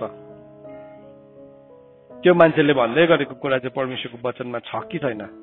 अब टेस्ट गर्नुको लागि चाहिँ तपाईँले पनि फेरि जान्नु पर्यो नि त वचन। आफूले थाहा छैन भने त जे भने पनि तपाईँलाई त थाहै छ भने चाहिँ आफू पनि के हुन्छ, मक्ख हो नि, मलाई थाहै छ, मलाई थाहै छ। एउटा मान्छेले चाहिँ जे भने नि मलाई थाहा छ, अमेरिकाको भन्यो भने मलाई थाहा छ है, यस्तोको भन्यो भने थाहा छ, यस्तो जहाँ जुनै देशको कुरा भन्ने पनि थाहा छ भन्दै अरे है। त्यसमा त तपाईँलाई जोग्राफी राम्रो थाहा छ होला है, वर्ल्डको जोग्राफी भन्दा हो नि। त्यहाँ त जन्म 6 महिना बसेर आएको भन्ने अरे। कतिजना त्यस्तो खालको मात्रै छ। सो याद राख्नुहोस् तपाईँले यो कुरालाई, तपाईँलाई थाहा हुनुपर्छ, तपाईँलाई वचन थाहा हुनुपर्छ। आज म तपाईँलाई टेस्ट गर्नु सिकाउँदै मलाई वचन थाहा भएको कारणले गर्दाखेरि भन्नु सक्दैछु। चिनिहाल्छ, एकदमै क्लियरली चिन्छ। नझुकिनुहोस्, अनुहारसँग नझुकिनुहोस्, ढाँचासँग नझुकिनुहोस्, फ्यान फलोइङसँग नझुकिनुहोस्। हामी चाहिँ सत्यतामा रहनुपर्छ। सो यदि कोही तपाईँकोमा आउँछ र ख्रिस्टको शिक्षा ल्याउँदैन है, बाइबलमा भएको कतिजनाले त बाइबलको एउटा शब्दधरी पनि चलाउनु छोडिसक्यो। अब त वचन त कुरै छोडिदिउँ, शब्दधरी कसैले एउटा वचन छट्टै पढ्छ, त्यहाँदेखि मजाले भन्छ कथा, तर शरीरमै टुङ्गिन्छ। अब प्रभु यीशु ख्रिस्टले चाहिँ भन्नुभएको छ यूहन्नाको किताब 6 अध्यायको 63 पदमा, शरीरले चाहिँ केही पनि फाइदा दिँदैन, शरीरले चाहिँ केही पनि फाइदा दिँदैन, बिउताउने चाहिँ आत्मा हुनुहुन्छ भनेको छ। सो तपाईँसँग आएर कसैले शरीरकै मात्रै कुरा गर्दैछ भने चाहिँ बुझ्नुहोस् त्यो चाहिँ फिलोसफी हो। त्यो चाहिँ कि चाहिँ प्लेटोको शिक्षाबाट आएको हो, कि चाहिँ स्टोइक्सको आएको हो, कि चाहिँ एपिक्युरियन्सहरूबाट आएको हो। बाइबलमा लेखेको छ एपिक्युरियन्सहरू भनेर लेखेको छ, कि चाहिँ ग्रिकको टिचिङबाट आएको हो। अब यो ग्रिक फिलोसफरहरू हो नि त यिनीहरू चाहिँ। सो यो कि चाहिँ त्यसबाट आएको बुझिहाल्नुहोस्। तिनीहरूले सिकाएको कुरा चाहिँ युडिमोनियासम्म मात्रै हुन्छ, संसारकै पूर्णतासम्म मात्रै हुन्छ, अनन्ततासम्म केही हुँदैन। प्रभुले सिकाउनु भएको शिक्षामा चाहिँ कष्ट छ, क्रुस बोक्नु छ, आफैलाई इन्कार गर्नु छ, संसारदेखि बाहिर निस्किनु छ, संसारसँग एक नहुनु छ। तर त्यसको विपरीत आउँदैछ, क्रुस बोक्नु पर्दैन, संसारसँग एउटै हुनुपर्छ, आफैलाई इन्कार नगर, तिमीले आफैलाई आफ्नो सबै भरपुरी ल्याऊ, आफ्नो आत्मलाई पूरा गर। त्यो चाहिँ फिलोसफी हो, युडेमोनिया। त जब पनि हामी रङ कुराहरूसँग अघि हामीले हेर्यौं नि, पृथ्वीमा दुईजना एउटै मतको हुँदैन, त्यसले चाहिँ केलाई खोल्दो रहेछ भन्दाखेरि चाहिँ त्यसलाई रङ, त्यसले चाहिँ गलत अल्टरलाई खोल्छ। अनि डिसएग्रिमेन्टले चाहिँ परमेश्वरको योजनालाई चाहिँ लामो बनाएर लाने रहेछ। अब म तपाईँलाई बाइबलको एउटा खण्डमा लान चाहन्छु, गन्तीको किताब 13 अध्याय। गन्तीको किताब 13 अध्यायमा म तपाईँलाई लान चाहन्छु। 13 अध्यायको 17 देखि म पढ्न चाहन्छु, सरर पढ्छु 17 देखि लिएर 20 पदसम्म। अनि म यहाँ भित्र भएको केही सिद्धान्तहरूलाई एक एकवटा गर्दै, सबैलाई त अब यसलाई डिटेलमा त एक्सप्लेन गर्न सक्दिनँ, तर यो एउटा इक्जाम्पल हो के चाहिँ हुँदो रहेछ। बाइबलमा चाहिँ नि प्रभुले जति पनि टिचिङ्सहरू दिनुभएको छ, प्रभुले दिनुभएको हरेक कुराको उदाहरण चाहिँ बाइबलमै छ। सो त्यसले गर्दाखेरि कुनै कुन चाहिँ लेखकले लेखेको, फलानो साइन्टिस्टले भनेको है, फलानो मान्छेले भनेको भनिरहनु पर्दैन हामीलाई। बाइबलबाटै हेर्नुहोस्, तपाईँले बाइबलबाट हेरेको चाहिँ पक्का हो है। त्यो मान्छेले त भनेको पनि हुनसक्छ, नभनेको पनि हुनसक्छ है। सो त्यसले गर्दाखेरि आजको दिनमा त फलानोले भनेको भनेर मान्छेहरूले भाइरल गर्छ मेसेज, त्यहाँदेखि त्यो मेसेज त्यही मान्छेले थाहा पाएर भन्छ होइन है मैले त भनेको थिइनँ भनिकन। सो कतिजना त्यस्तै छ है, फलानोले भनेको भन्ने खालको सिद्धान्तहरूलाई ल्याउँछ। त यहाँ हेर्नुहोस्, यसरी लेखेको छ गन्तीको किताब 13 अध्यायको 17 देखि 20 मा, परमप्रभुले मोसालाई भन्नुभयो, कनान देशभित्र गुप्तचरहरू पठा, त्यो देश म इजरायलीहरूलाई दिनेछु, आफ्नो पुर्खाको कुलबाट एक एकजना नायक पठा। यसकारण परमप्रभुको आज्ञा अनुसार मोसाले पारानको मरुभूमिबाट तिनीहरूलाई पठाए। 13 को 1 देखि लिएर 3 सम्म पढे, मैले तलको रेफरेन्सहरू छु, माफ गर्नुहोस्, 17 देखि भनेछु मैले, अहिले 1 देखि लिएर 3 सम्म पढे। सो के भयो, प्रभुले मोसालाई भन्नुभएको रहेछ तैँले गुप्तचरहरू पठा, स्पाईहरू पठा भनेर भनेको रहेछ। तर नि यो एकाउन्ट बाइबलमा 3 ठाउँमा दिएको छ। यो कुराको घटना 3 खेप उल्लेख गरेको छ बाइबलमा।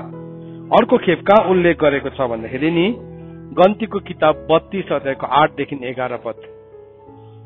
सो यो तीनटालाई म कम्पेयर गरेर यहाँ भित्रको लेसन तपाईँलाई दिन चाहन्छु है। गन्तीको किताब 32 को 8 मा मोसाले एकपल्ट फेरि यो घटनालाई दोहोऱ्याएको छ। यो घटनालाई दोहोऱ्याउँदाखेरि चाहिँ नि त्यहाँ के भनेर लेखेको छ भन्दाखेरि चाहिँ गन्तीको किताब 32 अध्यायको 8 देखि 11 पदमा यसरी लेखेको छ, कादेश बर्नेबाट मैले तिमीहरूका बुबाहरूलाई यो देशको सेवा गर्न पठाउँदा तिमीहरूका बुबाहरूले यसै गरेका थिए।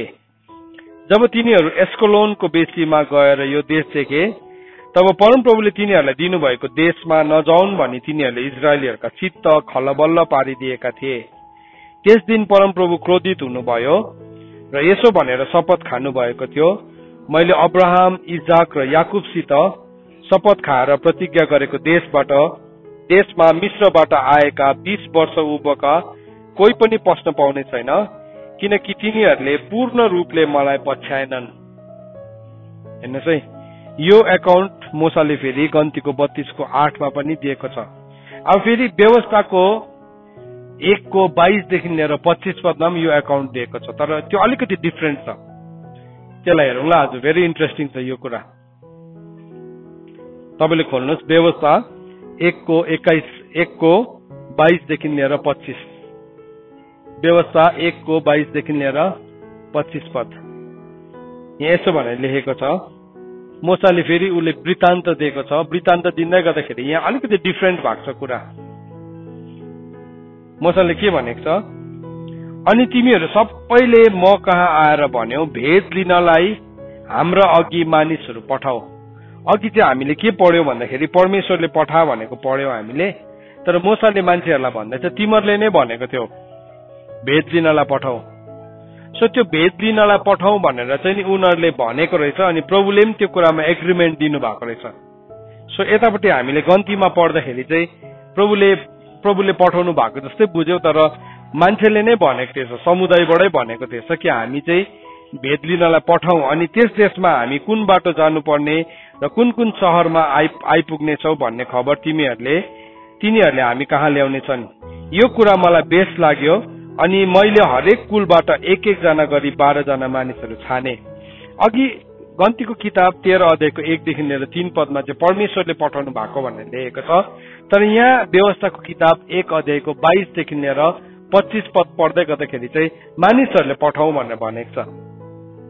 त्यसलाई हामी कसरी बुझ्छौं भन्दाखेरि चाहिँ मोसा र इजरायलीहरू चाहिँ त्यो गुप्तचर पठाउनुमा उनीहरू सहमत भएका थिए, अनि परमेश्वरले पनि के गर्नुभयो, त्यो सहमतिमा स्वीकृति दिनुभएको रहेछ। मैले भनेको बुझ्दै हुनुहुन्छ? अघि हामीले पढ्यौं नि, जहाँ पृथ्वीमा एक भन्दा बढी प्रभुको नाममा सहमत हुन्छ, परमेश्वरले के गर्नुहुन्छ, त्यो कुरालाई स्वर्गबाट पूरा गर्नुहुन्छ। सो इजरायली र मोसा एक हुँदाखेरि प्रभुले भन्नु ओके गो हेड। अनि के भयो, तिमीलाई नाइकेहरू पठा।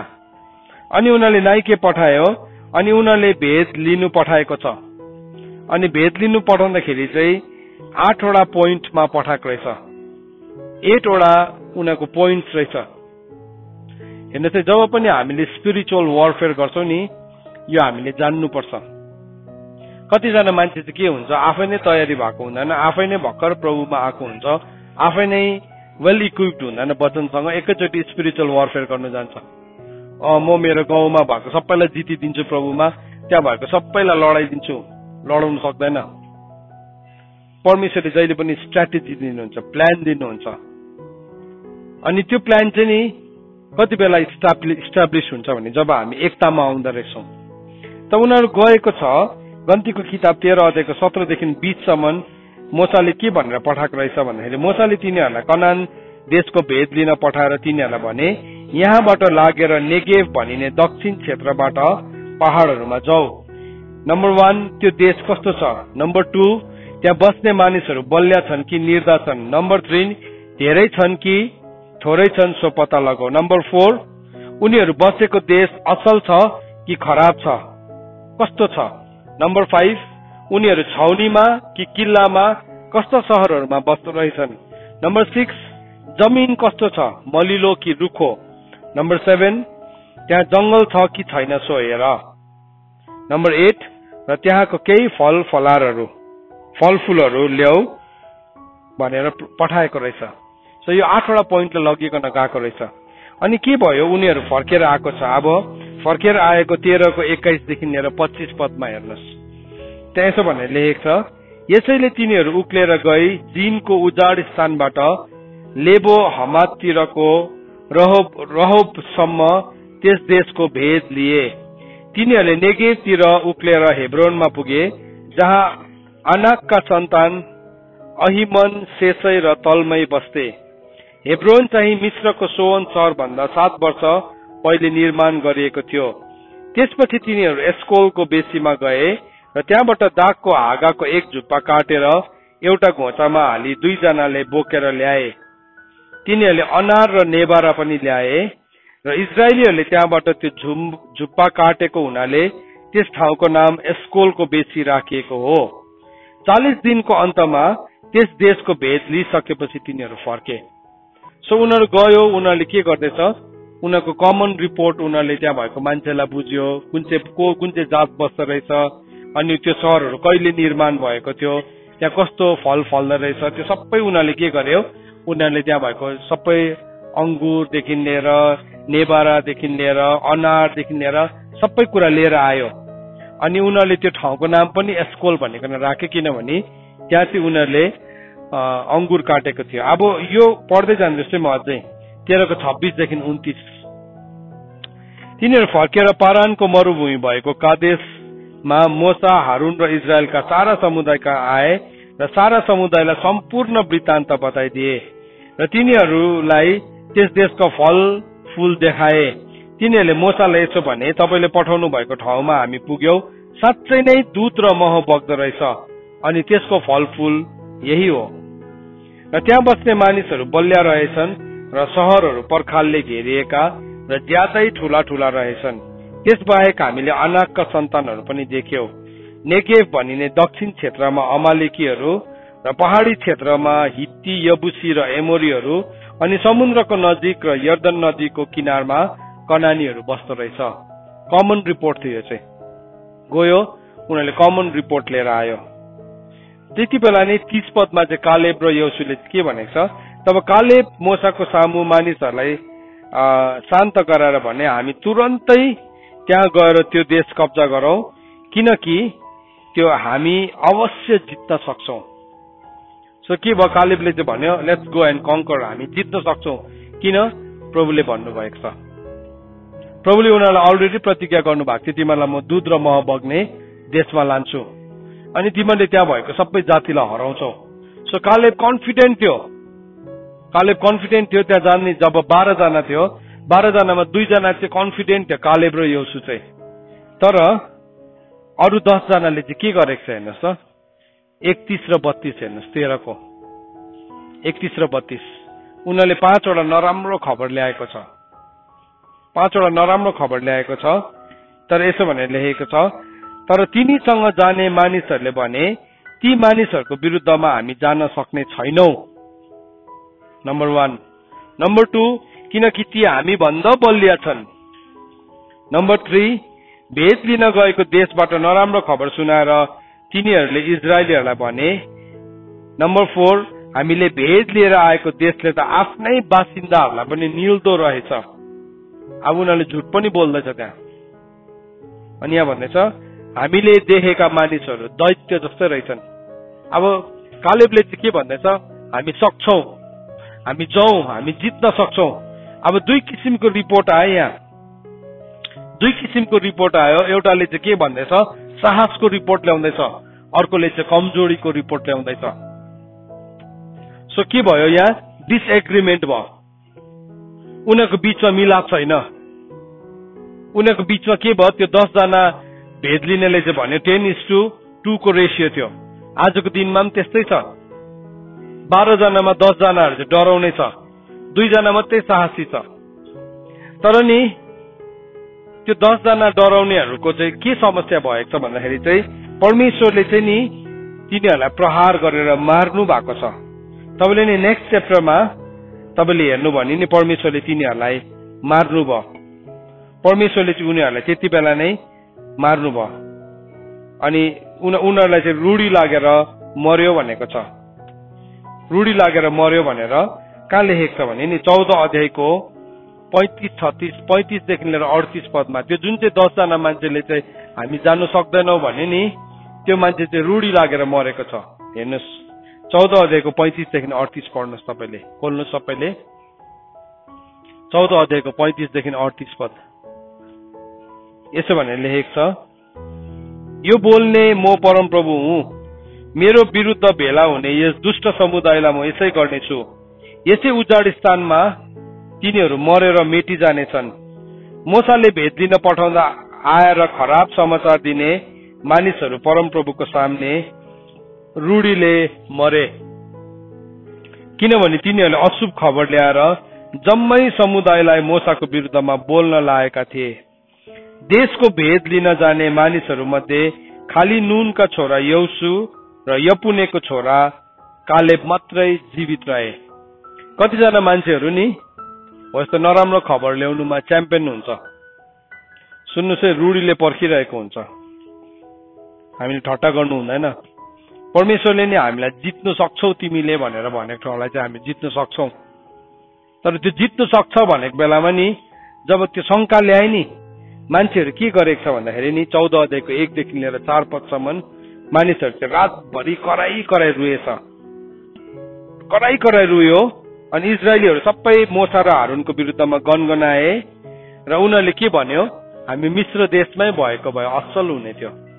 आजको दिनमा नि कतिजनाले यस्तै भनिरहेको छ, हामी मिश्र देशमै भएको भए असल हुने थियो। उनीहरूले त्यही कुरा भनिरहेको छ आजको दिनमा पनि। अनि यहाँ के भन्दैछ, अथवा यस उजाड स्थानमै मरेको भए पनि हुन्थ्यो। उनीहरूले जे बोल्दै थियो नि त्यो चाहिँ उनीहरूको विरुद्धमा जजमेन्ट हुँदै थियो। बाइबलमा भनेको छ जीवन र मृत्युको शक्ति चाहिँ मानिसको बोलीमा छ। हेर्नुहोस् अब यहाँ के भने नि अर्को अल्टर स्ट्याब्लिस हुन थाल्यो, झुटको वेदी नि स्थापित हुन थाल्यो। सो उनीहरूले झुट बोल्न थाल्यो, उनीहरूले झुट कुरा गर्न थाल्यो। अनि के गर्न थाल्यो, उनीहरूले गनगनाउन थाल्यो, झुट बोल्न थाल्यो।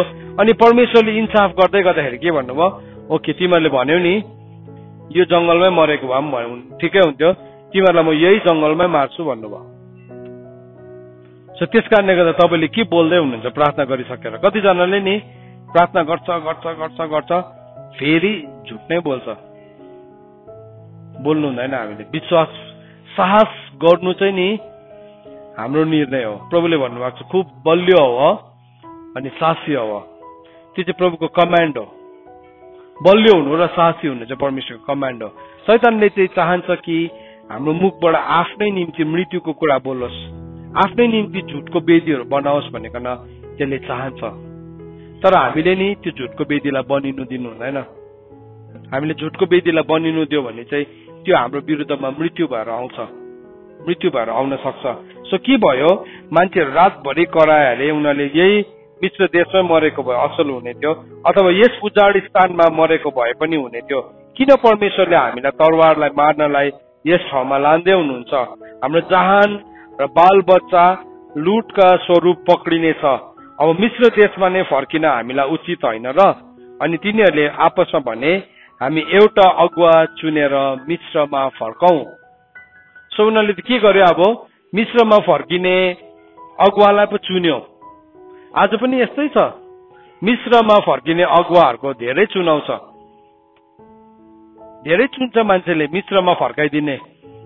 मिश्र त संसार हो नि त। संसारमा त पापको मजा छ, पापको सुख छ। परमेश्वरसँग हिँड्दाखेरि त जीवनको कुरा छ, त्यहाँ रियल कुराहरू छ। हेर्नुहोस्, प्रतिज्ञाको देशलाई चाहिँ नि जहिले पनि दैत्यले ओगटेको हुन्छ। तपाईको प्रतिज्ञाको देशलाई पनि नि दैत्यले ओगटेको छ। तर त्यसलाई जित्ने शक्ति पनि प्रभुले तपाईलाई अलरेडी दिइसक्नु भएको छ।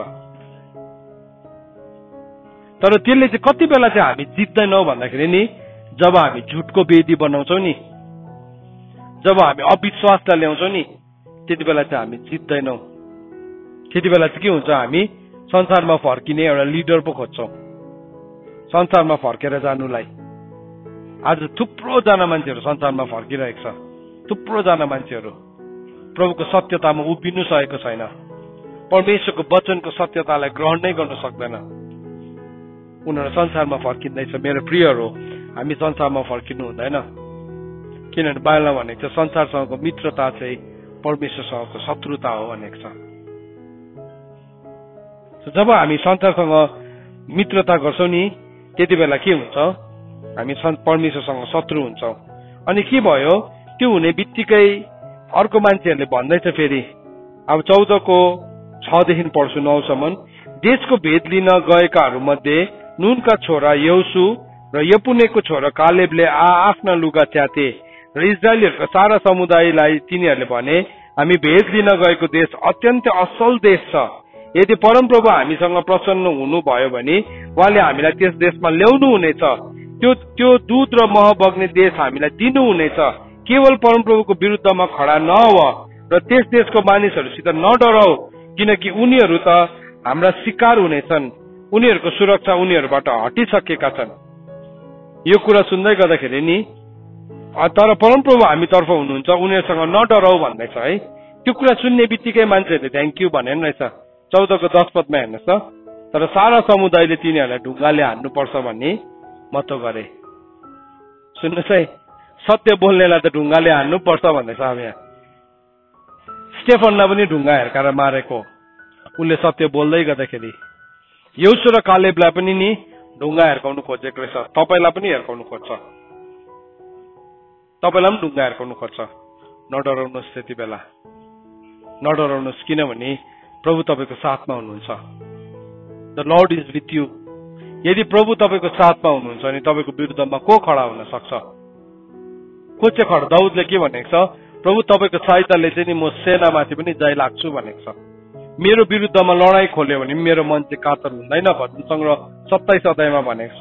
तपाईँको सहायताले चाहिँ म शत्रुलाई धक्का दिएर लडाइदिन्छु भनेको छ। धक्का दिएर लडाउन सक्ने सामर्थ्य छ हामीमा। शैतानले चाहिँ नि, तर नि यसरी यो अब के हुनेछ, यो इजरायलीहरूको गनगन, विरोध, अविश्वास, झुटले चाहिँ के गर्दैछ, उनीहरूले शैतानको वेदीलाई मल्टिप्लाई गर्दै थियो उनीहरूको लाइफमा। बादमा गएर नि उनीहरू बाललाई पुज्नको निम्ति उनीहरूको हृदयलाई पोजिसन गर्दै थियो। उनीहरू बाललाई पुज्नलाई उनीहरूले आफ्नो हृदयलाई तयारी गर्दै थियो। मेरो प्रियहरू हो, हामी डराउनु हुँदैन। अनेकताको वेदी चाहिँ नि यसरी आउँछ। परमेश्वरले तपाईँ र मेरो लागि प्रतिज्ञाको देश राख्नु भएको छ, तर त्यो प्रतिज्ञाको देशमा चाहिँ नि हामीले हटाउनु पर्ने, हामीले डिस्प्लेस गर्नुपर्ने डिमोनिक कुराहरू छ। त्यसलाई चाहिँ हामीले हटाउनु पर्छ। तपाईँलाई म बाइबलमा एउटा इक्जाम्पल देखाउन चाहन्छु। प्रकाशको किताब 12 अध्याय, प्रकाशको किताब 12 अध्यायमा हेर्नुहोस् तपाईँले त्यहाँ के भनेर लेखेको छ।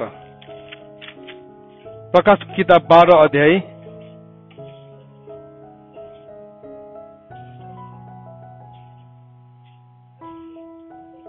12 अध्यायको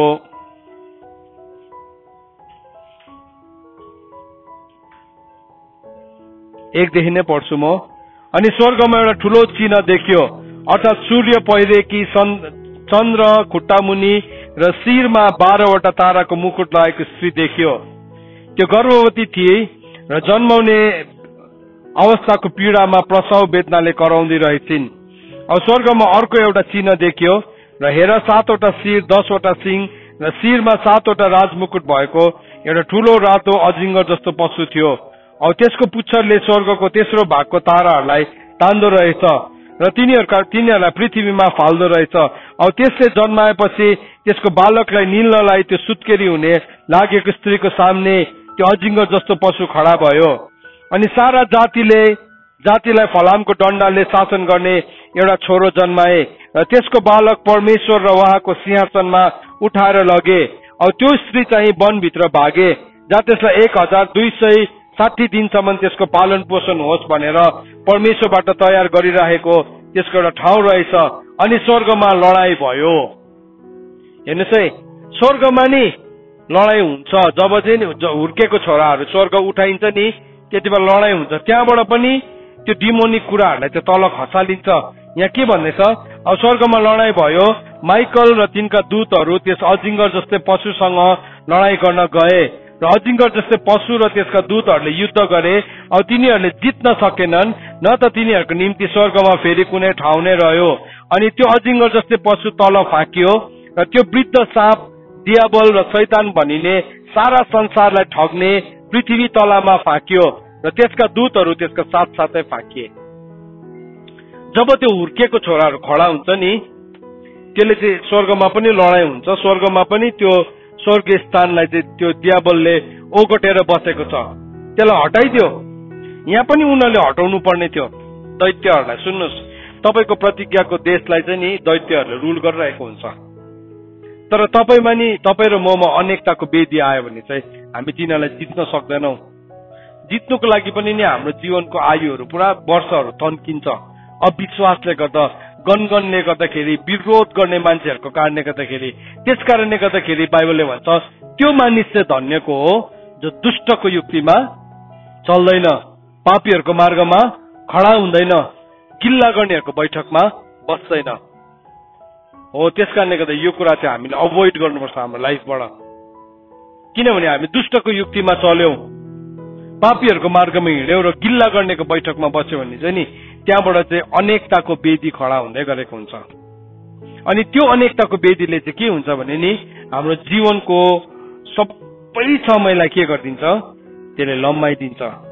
अनि के भन्नुभयो प्रभुले, के भन्नुभयो भन्दाखेरि नि प्रभुले भन्नुभयो अब तिमीहरूले चाहिँ मेरो कुरालाई पत्याएनौ नि त है, त्यस कारणले गर्दाखेरि तिमीहरूले याद राख, तिमीहरूले 40 दिन लागेको थियो नि तिमीहरूलाई, त्यो 40 दिनको चाहिँ हरेक दिन चाहिँ के हुन्छ, एक वर्ष हुन्छ। हेर्नुहोस् है, 40 दिन चाहिँ नि उनीहरूको लागि एक वर्ष भयो। अब परमेश्वरको कुरालाई उनीहरूले विश्वास नगरेको कारणले गर्दाखेरि गन्तीको किताब 14 अध्यायको 34 पद, हाम्रो जीवनमा नि किन 40 दिनहरू चाहिँ 40 वर्ष हुँदो रहेछ? किन हाम्रो जीवनको समयहरू चाहिँ यति साह्रो तन्किँदो रहेछ भन्दाखेरि नि हामीले नजानेको कारणले गर्दाखेरि, हामीले शैतानको वेदी डिसएग्रिमेन्टको अल्टर्सहरूलाई बनाएको कारणले गर्दाखेरि आजको बेलुकी नै हामी भत्काउँ त्यस्तो वेदीहरूलाई बनाएकोमा, हामी त्यसलाई सहेर नबसौँ।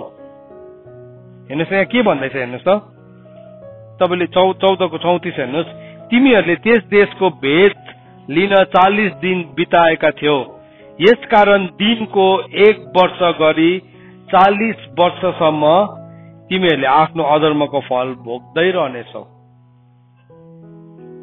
प्रभु धार्मिक न्यायाधीश हुनुहुन्छ। हेर्नुहोस् है, 40 दिनको चाहिँ 40 days इन्टु इयर भयो, a day equal two year भयो। एक दिन चाहिँ 1 वर्ष भयो, एक दिन चाहिँ 1 वर्ष भयो। सो 40 दिनसम्म उनीहरूले परमेश्वरलाई जाँचेको थियो नि, 40 दिनसम्म नि उनीहरूले परमेश्वरलाई अविश्वास गरेको थियो।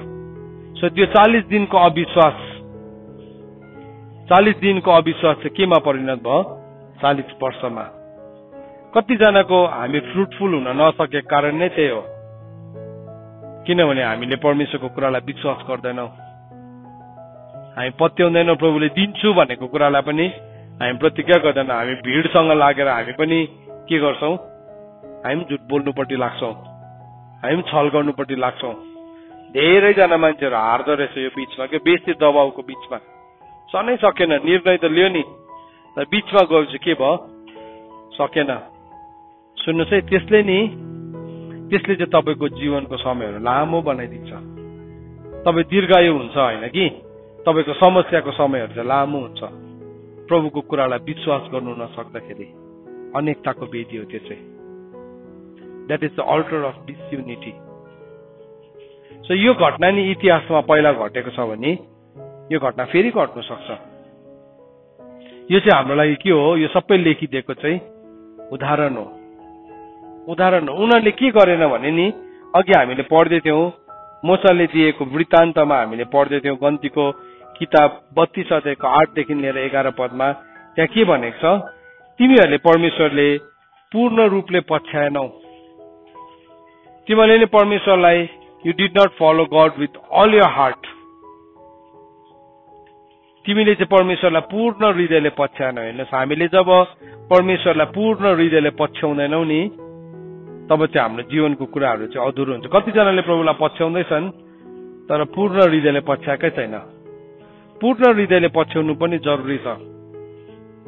पूर्ण हृदयले नि हामीले प्रभुलाई पछ्याउनु जरुरी छ। हामी बाइबलमा देख्छौँ कतिजना राजाहरूको विषयमा लेखेको छ, उनीहरूले प्रभुलाई त पुज्थ्यो तर उनीहरूले परमेश्वरलाई पूर्ण हृदयले नि पछ्याउन सकेन। हेर्नुहोस्, पूर्ण हृदयले नपछ्याउँदाखेरि चाहिँ के भयो, उनीहरूको जीवनमा उनीहरूले सही परिणामहरू पाउन सकेन। म एउटा खण्डलाई पढ्न चाहन्छु। दोस्रो इतिहास 25 को 1 अनि 2 पद। दोस्रो इतिहास 25 को 1 र 2 पद। तपाईहरु सबैले खोल्नुहोस्। यो चाहिँ अमस्या भन्ने राजाको विषयमा लेखेको छ। अमस्या भन्ने राजाको विषयमा लेखेको छ अनि त्यो राजाको बारेमा हामीलाई एउटा एकदमै इम्पोर्टेन्ट लेसन दिएको छ। दोस्रो इतिहास 25 अध्यायको 1 र 2 पद। सो म सक्नु आँटे, अब यो लास्ट वर्ष पढ्छु, एउटा लेसन लिन्छु यहाँबाट, त्यसको बादमा हामी प्रार्थनामा जान्छौँ है। यसो भनेर लेखेको छ, अमस्या राजगद्दी आरोहण गर्दा 25 वर्षका थिए। तिनले यरुसलेममा 29 वर्ष राज्य गरे। तिनको आमाको नाउँ योअदिन थियो र तिनी यरुसलेमकी थिइन्। तिनले परमप्रभुको दृष्टिमा जे कुरा असल थियो तर पूरा मन तनले त गरेन। कतिजनाले नि प्रभुको दृष्टिमा असल कुरा चाहिँ गरिरहेको हुन्छ तर मन तन्ने गर्दैन। सुन्नुहोस् है, कतिजना पोलिटिकली करेक्ट हुन्छ प्रभुसँग पनि। अघि मोसाले के भन्दैछ इजरायलीहरूलाई, तिमीहरूले चाहिँ नि परमेश्वरलाई आफ्नो पूरा हृदयले पछ्याएनौ भनेको छ। सो पूरा हृदयले अनि प्रभुलाई हामीले प्रेम गर्नु फर्स्ट कमान्डमेन्टमा नै हामीलाई के सिकाएको छ भन्दाखेरि चाहिँ सबैभन्दा ग्रेटेस्ट कमान्डमेन्ट व्यवस्थाको किताब 6 अध्यायको 4 पदमा भनेको छ, सुन हे इजरायल, परमप्रभु परमेश्वर एक हुनुहुन्छ। तिमीहरूले आफ्नो परमप्रभु परमेश्वरलाई आफ्नो सारा हृदयले, आफ्नो सारा शक्तिले, आफ्नो सारा समझले प्रेम गर। सो कतिजनाले चाहिँ राइट थिङ चाहिँ गर्छ, आराधना गर्दैछ, राइट गर्दैछ, नोट्स लेख्दैछ है, मेमोरी भर्स भन्दैछ, प्रभुको कुरालाई गर्दैछ, एटेन्ड गर्दैछ, सर्भिसेसहरू गर्दैछ। हाम्रो घरमा कडा साथ सुन्छ, हरेक वचन सुन्छ नि। तपाईँहरूलाई त म रिभ्यू माग्दिनँ, घरमा त एक एकजनाले रिभ्यू भन्नुपर्छ। बिहानको डिभोसनमा वचन सेयरिङ भन्दा पनि बेसी टाइम त हाम्रो रिभ्यूमा लाग्छ। किन 20-21 जनाको रिभ्यू सुन्दाखेरि कस्तो हुन्छ, हिजो के वचन सुन्यो एक एकवटा पोइन्ट भन्नुपर्छ। अनि यस्तो दामी भन्छ सबैजनाले, छक्कै पर्छु म, यति दामी नोट गर्छ भाइ बहिनीहरूले है। तर त्यसलाई ठिक गर्यो तर मन तनले गरेको छैन भने परमेश्वर नै जज हुनुहुन्छ। परमेश्वर जज हुनुहुन्छ हामीले गर्दै गरेको कुराहरू। कोही बेला हामी प्रार्थना गर्यौं नि है, हामीले प्रार्थना गर्यो, कति घण्टा गर्यो, यति घण्टा गर्यो, पुरा टाइम गर्यो, तर मन तन्ने गरेन भने केही न केही हो त्यो फेरि। यहाँ पनि के गर्दैछ यो अमस्या भन्ने राजाले चाहिँ के गर्दैछ भन्दाखेरि चाहिँ उसले प्रभुको दृष्टिमा चाहिँ जे कुरा असल थियो त्यो चाहिँ गर्यो अरे, तर पूरा मन तन्ने चाहिँ गरेन। पूरा मन तन्ने चाहिँ गरेन रहेछ। सो पोलिटिकली हेर्दाखेरि चाहिँ सबै ठिकै छ, पोलिटिकली चाहिँ 100% स्कोर छ, त्यो चाहिँ रटेर पास भएको जस्तै हो, तर टेक्निकल्ली चाहिँ उसलाई केही पनि थाहा छैन। फेरि त्यहाँदेखि अलिकति बाङ्गो टेढो अलिकति घुमाएर सोधिदियो भने फेल हुन्छ त्यो मान्छे। फेरि हामी पनि त्यस्तै हुन्छ धेरैपल्ट। इजरायलीहरूले चाहिँ के गरेछ भन्दाखेरि नि उनीहरूले चाहिँ परमेश्वरलाई पूर्ण रूपमा पछ्याएनन्। अनि जति उनीहरूको हाफ हार्टेड थियो नि त्यसले चाहिँ वेदी बनाउँदै गयो। हेर्नुहोस्, हामीले शैतानलाई पुज्दैनौँ तर हाम्रो अधुरो हृदय हाफ हार्टेडले गरेको कुराहरूले चाहिँ नि शैतानको वेदीहरूलाई जन्म दिँदै गरेको हुँदो रहेछ। शैतानको वेदीहरूलाई त्यसले जन्माउँदै गरेको हुँदो रहेछ। सो जब हामी हाफ हार्टेड हुन्छौँ तब त्यसले चाहिँ शैतानको वेदीलाई जन्माउँछ। सुन्नुहोस् है यो कुरा, हामी डिसएग्रिमेन्टमा आउँछौँ, शैतानको वेदी जन्मिन्छ। सो तपाईँले कसैको लागि प्रार्थना गर्दै हुनुहुन्छ नि, त्यो मान्छे तपाईँसँग प्रार्थनामा एग्रिमेन्टमा आउँदैन भने जबरजस्ती नगर्नुहोस्। तपाईँ एक्लै जानुहोस्, तपाईँ फास्टिङ बस्नुहोस्। अनि तपाईँले भन्नुहुन्छ बाइबलमा त 1 वा 2 मेरो नाममा भेला भने तपाईँसँग पवित्र आत्मा हुनुहुन्छ। तपाईँ एकजना अनि पवित्र आत्मा 2 जना भइहाल्नु भयो। 2 जना नि एग्रिमेन्टमा आउनुभयो भने स्वर्ग खोलिन्छ त्यो ठाउँमा। कोही बेला हामी बेसी प्रचार गर्छौँ क्यौ, हामी यो प्रार्थना गर्नेछौँ, त्यो प्रार्थना गर्नेछौँ, मन नै मिल्दैन, अर्को अनुहार गनाउने अनुहार बनाइरहेको हुन्छ, छेउमा बसेर घुर्दै गरेको हुन्छ, रिसाइरहेको हुन्छ, प्रार्थना लामो भएर झर्को लागिरहेको हुन्छ होइन। सो त्यो केसमा नि जबरजस्ती नगर्नुहोस्, तपाईँ जानुहोस् प्रभुसँग एक्लै, तपाईँ प्रार्थना गर्न थाल्नुहोस् पवित्र आत्मासँग मिलिकन, परिणाम देख्नुहुन्छ। त्यहाँदेखि नि त्यो अर्को मान्छे पनि जोडिन्छ होइन। भने हामी जबरजस्ती यसलाई पनि घिसार्छौँ, त्यसलाई पनि घिसार्छौँ, त्यसलाई पनि घिसार्छौँ, त्यहाँदेखि भएर के हुन्छ, प्रेयर अफ डिसएग्रिमेन्ट पो हुन्छ। अर्को एउटाले प्रार्थना एकदम मस्त गरेर अर्कोलाई रिस सुटेर झर्को के साह्रो लामो गरेको, के साह्रो बेसी बोलेको भनिरहेको हुन्छ होइन। अन्त कहाँ एग्रिमेन्ट भएन नि त, भएन। सो डिसएग्रिमेन्टले चाहिँ के गर्छ भन्दाखेरि नि परमेश्वरको कुरालाई बन्द गरिदिन्छ। त्यसले गर्दा म भन्छु ननिदाउनुहोस्, नसुत्नुहोस्। किनभने तपाईँ एग्री नै हुनु भएको छैन, त्यहाँ त एग्री नै हुनु भएको छैन। त्यो डिसएग्रिमेन्टले चाहिँ के गर्छ, रङ अल्टर्सहरूलाई जन्माउँछ। एउटा सुतिरहेको छ, अर्कोलाई हेरेर छुटिरहेको छ, एउटा वचन बोलिरहेको छ, एउटा सिकाइरहेको छ, अर्को जिस्किरहेको छ, कोट्याइरहेको छ, हुँदैन। अघि मैले भने नि कतिजना त दुईटा आम चेयरको आममा त खुट्टा पो राखेर बसिरहेको हुन्छ, बेसी अल्छी लागेर, हाइटको अल्छी लाग्दैन, त्यस्तो राखेर बसिदिरहेको हुन्छ कतिजना। त्यो चाहिँ डिसएग्रिमेन्टको साइन हो। हामी परमेश्वरको वचनसँग काँप्नुपर्छ, परमेश्वरको वचनलाई नै हामीले 100% विश्वास गर्नुपर्छ। हामीले यत्रो दिनसम्म प्रार्थना गर्यो नि, आज कति धेरै परिणामहरू देख्छ, तर नि हामी अझै एक भयो भने नि झन् धेरै परिणामहरू हामी देख्न सक्छौँ, झन् छिटो हामी विजय हुन सक्छौँ। तर के हुन्छ, कतिजना बिचमा आउँदै जाँदै है, गुप्तचर त यहाँ पो भइरहेको छ उल्टा, यो होल नाइट प्रेयरमा के गर्दो रहेछ, कसो गर्दो रहेछ। अनि त्यो कोही कोही बेला यसो हेर्नु युट्युबमा दुईजना झगडा पर्न थालिहाल्छ, कुनै कसले कुनै के भन्छ, अर्कोले पनि अर्को भन्छ, झगडा पर्दै गरेको हुन्छ। म तपाईँहरूलाई भन्छु तपाईँहरू पनि झगडा नपर्नुहोस् युट्युबमा। अलरेडी हामी डिसएग्रिमेन्टमा छौँ। कतिजना प्रोभोकिङ मान्छेहरू आउँछ, तर तपाईँ प्रोभोक नहुनुहोस्। किन? हाम्रो वान पर्पस, एउटा उद्देश्य, एउटै मन, एउटै चित्त, एउटै विचारको हामी भएर जब आउँछौँ नि, त्यो प्रार्थनाले चाहिँ डाँडाहरू उक्किन्छ। त प्रभुले हामीलाई भन्नुभयो कि पृथ्वीमा जब तिमीहरू एउटै मनको हुन्छ, मैले तपाईँलाई इक्जाम्पल देखाएँ है, हुन त यो लामो छ, यसलाई म डल्लै पढ्नु सक्दिनँ अहिले, तर एउटा इक्जाम्पल देख्यौँ। उनीहरू 40 दिनभित्रमा पुगिसकेको थियो, इनफ्याक्ट 11 दिनमा पुगेको थियो। त्यो सिमानामा चाहिँ उनीहरू 11 दिनमा पुगेको। व्यवस्थाको किताब 1 अध्यायको 2 अध्यायको 1 पदमा लेखेको छ, 11 दिनमै पुगेको उनीहरू। तर त्यहाँ रोकेर 40 दिनसम्म भेद लिनु पठायो। फर्केर आएर 41st डेमा उनीहरू फेरि फास्टिङ बसेर कन्सिक्रेट गरेर उनीहरू लडाइँ गरेर भित्र पसेको भए के हुन्थ्यो, इजरायलको इतिहास नै अर्को हुन्थ्यो। तर उनीहरूले त्यहाँ विश्वास गरे नि, अविश्वास गरे नि, युटर्न भयो लाइफमा। युटर्न के गर्नु, कति पुस्ताको विश्वासी हो नि, विश्वासी त बाजे पनि क्रिस्तान, बाउ पनि क्रिस्तान, छोराछोरीहरू पनि क्रिस्तान, तर उजाडी स्थानमा घुमिङ एन्ड घुमिङ भइरहेको छ। अन्त के भयो, पेट्रोल भएको छ,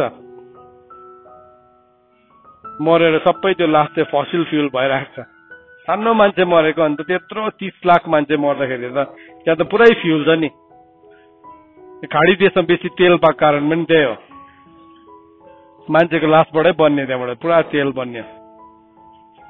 सुन्नुहोस् है, त्यो चाहिँ मेरो हाइपोथेसिस मात्रै हो, बाइबलमा लेखेको छैन, साइन्टिस्टहरूले पनि भनेको होइन, मैले अन्दाज मात्रै लगाएको। त्यसलाई तपाईँले विश्वास गर्नु पर्दैन। तर हामी चाहिँ त्यही उजाडी स्थानमा एउटै डाँडाको वरिपरि घुमेको, गोलाई काटेको चाहिँ किन हुँदो रहेछ भन्दाखेरि चाहिँ गलत अल्टरले, रङ अल्टरले। आज म तपाईँहरूलाई एन्करेज गर्छु, लभिङली तपाईँहरूलाई भन्छु, आज हामी यो वेदीमा एक साथ हौँ। तपाईँलाई निन्द्रा लाग्छ नि आज प्रार्थना गर्दै गर्दा, आधी घोडामा उभिनुहोस्, आधी घोडामा उभिनुहोस्, तपाईँको आफै हराउँछ, निन्द्रा आफै हराउँछ। तपाईँ यस भन्नुहोस्, आमेन भन्नुहोस्, वचन खोलिकन प्रार्थना गर्नुहोस्, त्यहाँ लेखेको भर्सेसहरू हेर्नुहोस्, प्रार्थना गर्नुहोस् त्यो है। त्यो त्यतिकै कतिजनाले त हेर्दैन पनि है। हेर्नुहोस्, ओके तपाईँलाई मुख कस्तो थाहा छ भने ठिकै छ, प्रभुले तपाईँलाई त्यसरी प्रार्थना गर्ने अगुवाई दिनु भएन, ठिकै छ, तर तपाईँ एक ठाउँमा आउनुहोस्, त्यो विषयमा लागि पर्नुहोस्। अनि जब हामी लागि पर्छौँ नि, त्यहाँदेखि चाहिँ हामी जित्छौँ। कालेब र यहोशुले जस्तै हामी जित्नु सक्ने थियौँ। तर प्रब्लम चाहिँ के भयो, उनीहरूले चाहिँ कालेब र यहोशुको रिपोर्टलाई विश्वास गरेन। तर उनीहरूले चाहिँ अरू 10 जनाको मेजोरिटी विन भयो। त्यहाँ चाहिँ भिडले जित्यो। तर आज चाहिँ भिडले होइन, विश्वासले जितेको होस्। त्यो चाहिँ कति बेला हुन्छ भने जब हामी एउटा अनडिभाइडेड हार्टको साथमा परमेश्वरलाई हामी खोज्छौँ। सो यति बेला आउनुहोस्, हामीहरू सबैजना प्रार्थनामा जानेछौँ। हाम्रो हृदयलाई प्रभुको अगाडि हामी खोल्नेछौँ।